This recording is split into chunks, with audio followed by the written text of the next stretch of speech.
Hey guys, I just thought I'd put together a quick video here to show you something cool in Fusion 360. Guys, you're starting to get into Fusion 360, so it's nice to be able to see what your like capabilities are and things like that. The basic issue is that the drive pod, which we designed quite a long time ago based on the Pololu gear motors that we were looking at for the 10 to 1 gear ratio, is wrong now because we've ordered some slightly different gear motors that have a different dimensions and different size. So you can see there, if I just go top down here, there's the base of the gear motor there. I'll take the shell off. This gear motor originally had its prongs just directly exposed, and we were just going to solder them in. So I left a little bit of space behind that shelf there. So the way that this gear motor is mounted is it's inside the bracket that mounts from the bottom up onto this leg shelf here. The idea was to put some batteries or something heavy in this leg shelf, so we kept some space there. And then the shell, it sits down in the shell and is mounted through the side with these screw holes on the side there, poking it through the bottom nicely. But as you can see, the amount of space that exists in that little edge there does not match the specifications on the new drive motor. So the new drive motor needs about 40 mils from end to end. It's got this little connector on the back because we're essentially using an inline controller. So the drive controller takes pulse width modulation directly rather than having to be driven by a motor control board, for example. So each one of these four motors will have their own individual control circuitry, and it actually worked out to be quite cheap, so we thought, why not? So that's obviously just going to need to accommodate a little bit more space. So looking back at the model, what you do here, and this is guys why I was saying Fusion 360 is fantastic, is you find out the point in your history, in your timeline, where what you were doing. If I just play backwards here and go backwards through all the iterations of what I did to make what you see, what it is you see, you go back into all of these time pieces here, going back. I don't have to do it this way. I can just jump to it. I'm just sort of doing it for your benefit. And then as I go back, I'll find one of these icons here, which is a sketch. So the sketch is essentially the drawing that was used, if I double click on that, to create all of the geometry for the leg. Now this is way too complicated. I've kind of spent way too much time on this. I could have used a lot of reflection and a lot of mirroring and things like that. But fundamentally, everything is driven. These are all driven dimensions, and you can tell that they're driven by the fact that they're all black. If they're blue, they're kind of floating. If they're black, they're locked in place and they're sort of locked down. So all I have to do is find what it is that's driving most of the other geometry in this sketch and just change that one dimension, and the remainder should update. So looking at this dimension here, this 40 mils, that looks like the inside of the shell to the outside of the shell, and I can see here that these angles look all to be based upon those initially. So if I just crank this out to say 45, straight away everything else automatically updates. I've still got my 135-degree angles there. I've still got my 3mm shell widths, so I haven't lost anything there. But as we were talking about earlier, the beautiful part here is when I hit stop sketch and I start rolling back through my history here, you'll see that every other thing that I've done since then automatically reflects those changes, and I don't have to worry about what else that I've broken along the way.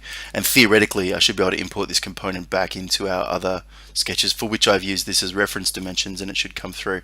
We'll test that in a minute. So there's obviously one other thing that I want to do here, and that's make that shelf just a little bit shallower so that I have a little bit more clearance. So I can just double click on the sketch in the timeline here, and there is that line there. So where is that dimension? I'm not sure exactly. Oh, that's coming from the midpoint here, so I might actually have to break that to break this constraint here. So I'll just see if I can click that. There we go. Alright, come in here. There it is. So I'll delete that constraint there, and you can see now that line's gone blue. Right, and then I'll just hit my D key, and I'll just give myself a clearance from the back here of, say, oops, so I've got another one up here. Let's get rid of that. There we go. So I'll give myself a dimension, I'll give maybe 10 mils, that should be enough. Let's go with 15. Nope, too much. Okay, that's good enough. So stopping that sketch. Oh, it's completely broken it. Fair enough. So what's happened here is it's lost reference to the piece that I used to extrude that. So what I need to do is just find out when in the timeline I extruded this particular surface here, and I can do that by either clicking the surface, which is in the motor mount shelf. So I grab the body here, and it'll show me in the timeline the pieces that I've actually used here to extrude that. So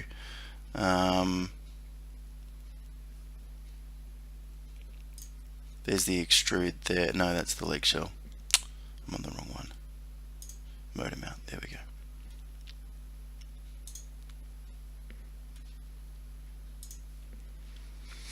Okay, clicking the motor mount.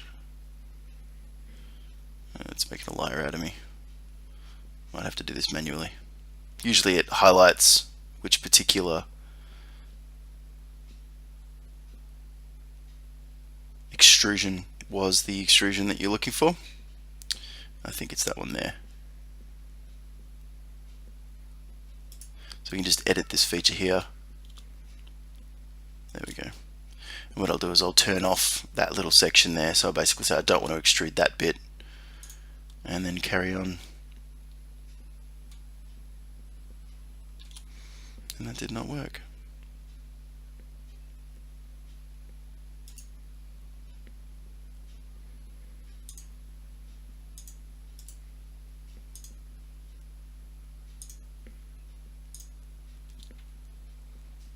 Oh, that's interesting. Okay, I picked the wrong one to start with.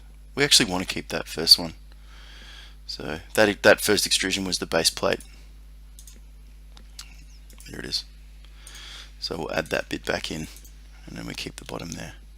And then there's the top section gone. Alright, so a bit finicky, but ultimately it results in you not having to go back and redo absolutely everything in your sketch just to solve for you know, that small change that we need to make, which is just give us a bit more room in the back.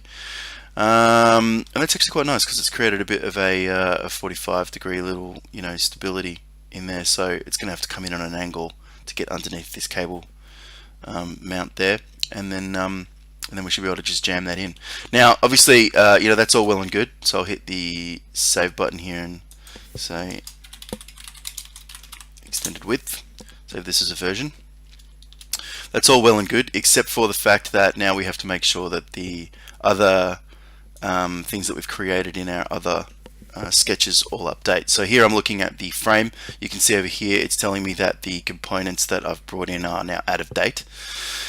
Now, I haven't figured out how to do this perfectly, but typically what I look for is the point at which I imported the component, and I roll my timeline back to that point so as to ensure that all of the other timeline activities after I update my component match the geometry of the component that I'm re-importing. So you can see here this has still got the old geometry. So if I now right click on my drive pod and get latest, typically there's always something that you have to fix after you do this.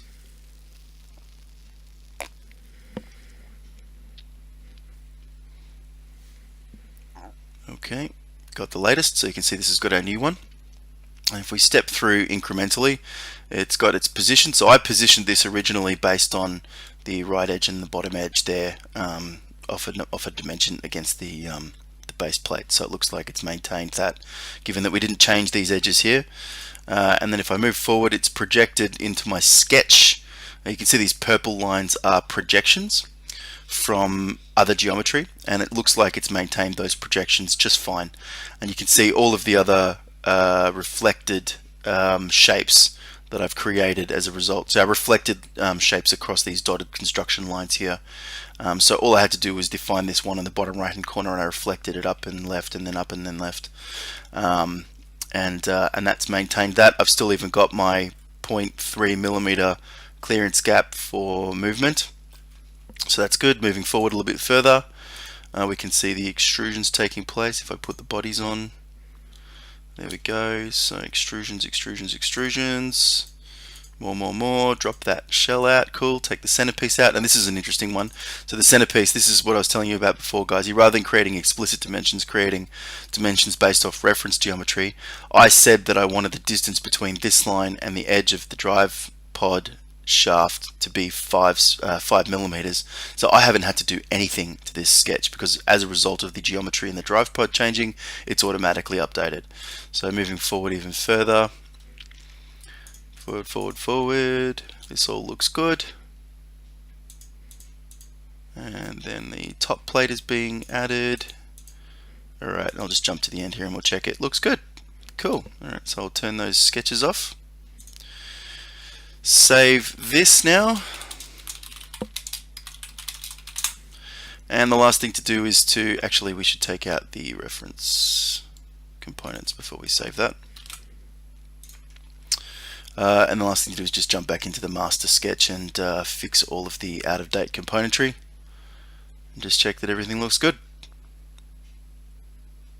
So this is the sort of combined import of all of the other bits and pieces that are created in other projects that represents the assembled bot.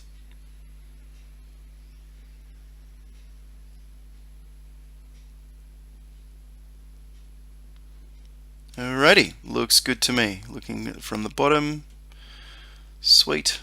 That's all the right geometry there. From the top, get it perfectly there on the top. Nice one. Anyway, guys, that was a bit of fun. Hope you enjoyed it. Catch you later.